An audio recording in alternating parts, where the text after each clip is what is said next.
بھلا تم نے اپنے پروردگار کی قدرت کو نہیں دیکھا کہ وہ سائے کو کس طرح دراز کر کے پھیلا دیتا ہے، اور اگر وہ چاہتا تو اس کو بے حرکت ٹھہرا رکھتا؟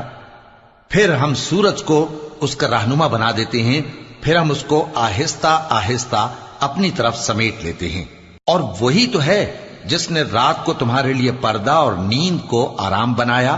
اور دن کو اٹھ کھڑے ہونے کا وقت ٹھہرایا۔ اور وہی تو ہے جو اپنی رحمت یعنی مے کے آگے ہواؤں کو خوشخبری بنا کر بھیجتا ہے، اور ہم آسمان سے پاک نتھرا ہوا پانی برساتے ہیں تاکہ اس سے شہر مردہ یعنی بنجر زمین کو زندہ کر دیں، اور تاکہ ہم وہ پانی بہت سے اور آدمیوں کو جو ہم نے پیدا کیے ہیں پلائیں۔ اور ہم نے اس قرآن کی آیتوں کو طرح طرح سے لوگوں میں بیان کیا تاکہ وہ نصیحت حاصل کریں، مگر بہت سے لوگوں نے انکار کے سوا قبول نہ کیا۔ اور اگر ہم چاہتے تو ہر بستی میں ڈرانے والا بھیج دیتے،